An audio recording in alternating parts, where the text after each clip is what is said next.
Hello students, how are you. मैं Surendra Kumar, lecturer in English, आपका इस सेशन में स्वागत करता हूं। स्टूडेंट्स, आज मैं आपको एक बहुत बढ़िया सी कहानी सुनाने वाला हूं। आप उस कहानी को सुने, उसके बाद हम उसके आगे बात करेंगे। एक बार एक मकान की नीलामी हो रही थी।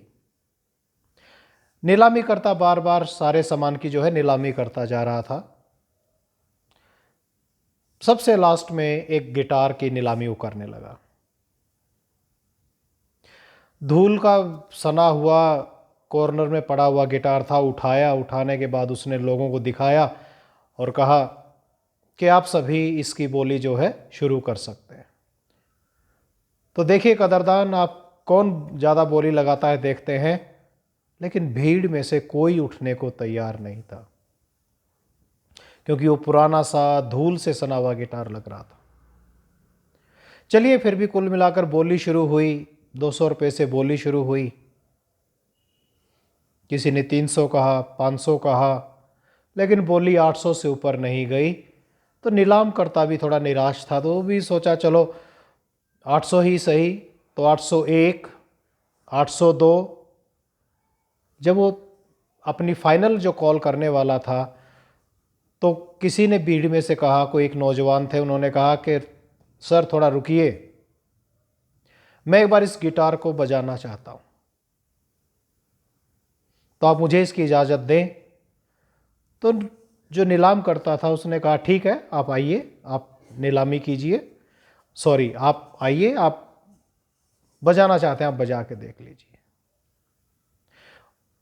उस नौजवान ने आकर उसको झाड़ पूछ की, उसको साफ किया, उसके स्ट्रिंग को टाइट किया, गिटार के स्ट्रिंग्स को, और उसने बजाना शुरू किया।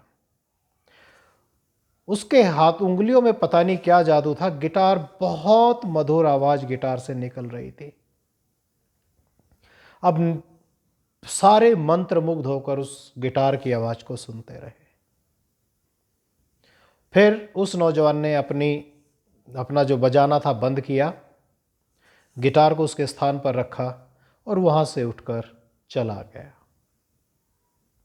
फिर नीलामकर्ता ने कहा कि कदरदानों, आप बोली लगाइए। हम 800 रुपये पर थे, 801, 802। फिर किसी ने कहा 2000,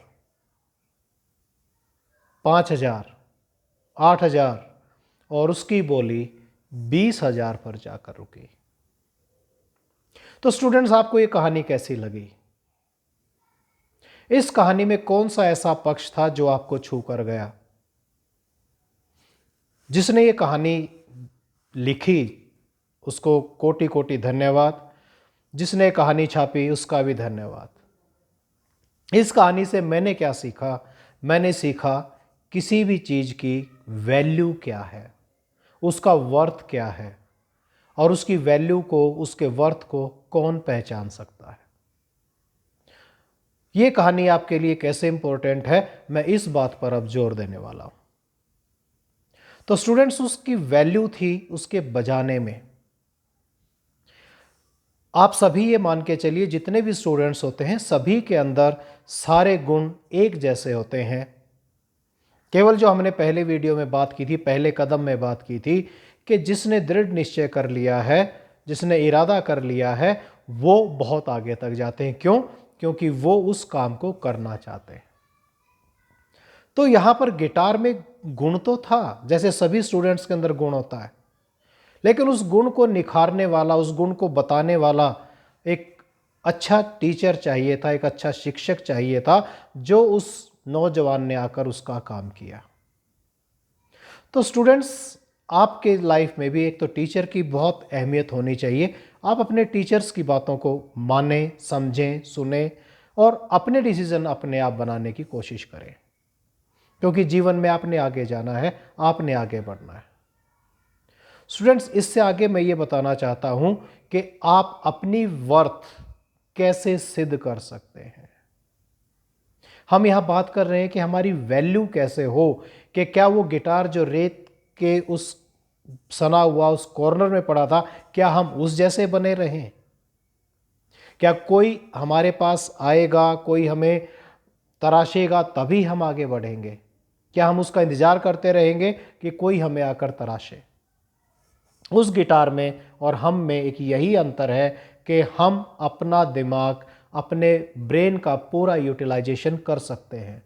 तो आप स्टूडेंट्स के लिए ये मैसेज है मेरी तरफ से कि आप अपने वर्थ को पहचानिए। आप इस देश के लिए, इस समाज के लिए एक असेट हैं, एक संपत्ति है। आपने बहुत आगे तक जाना है, आपने इस देश को एक नई दिशा देनी है। तो वो कैसे देंगे? अपनी वर्थ कैसे बनाएंगे? आप सिंसियर हों, आप डेडिकेटेड हों, अपने जिस काम को भी आप करते हैं उसमें पूरी सिंसियरिटी, पूरा डेडिकेशन रखें। अपना वर्थ बताइए, आप अपना काम करके दिखाइए, आपकी लोग कीमत पहचानेंगे, आपको जानेंगे। अच्छा, ये स्टूडेंट बहुत बढ़िया है, ये व्यक्ति बहुत बढ़िया है, ये हमारे समाज का एक बहुत अहम महत्वपूर्ण हिस्सा है। जैसे आप देखते होंगे स्कूल में, समाज में बहुत लोग ऐसे हैं जिनके बिना कोई काम नहीं चलता, जिनको एक मील का पत्थर माना जाता है। तो आपको अपनी वैल्यू वैसे ही बनानी है, अपना वर्थ वैसे ही बनाना है। आपको जानना है कि मेरे अंदर की क्वालिटीज़ क्या हैं, उनको मजबूत करना है। आपको जानना है मुझे कौन सी चीज़ें मेरे ध्यान को भंग करती हैं, उन चीज़ों को अपने आपको काबू करना है। जहाँ से आपका ध्यान भटकता है, उस भटकवाने वाली चीज़ को आपको कंट्रोल करना है। यानी आपने अपने पॉजिटिव साइड की और नेगेटिव साइड, दोनों साइड में आपको काम करना है। बहुत मुश्किल काम नहीं है ये, जितना बोलना मुश्किल लगता है करना उससे ज़्यादा आसान है। जैसे आपको लगता है कि टीवी आपके प्रोग्रेस के अंदर एक रुकावट है। सिंपल एग्जांपल है कि टीवी आपके प्रोग्रेस में रुकावट है। टीवी के सीरियल आप छोड़ नहीं सकते, आप बंद नहीं कर सकते। क्या करोगे?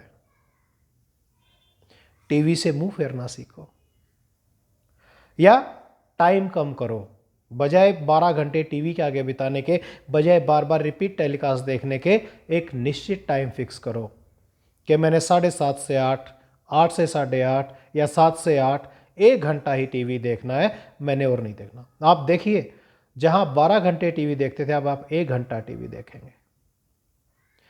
मोबाइल पे गेम्स आपका बहुत टाइम कंज्यूम करती हैं। बहुत स्टूडेंट्स हैं जो मोबाइल के ऊपर बहुत, व्हाट्सएप पे गेम्स के ऊपर बहुत टाइम खराब करते हैं। तो आप उसके लिए एक निश्चित समय बनाइए, उसमें खेलिए। मना नहीं है खेलना, आप उसमें खेलिए, आप ठीक रहेंगे।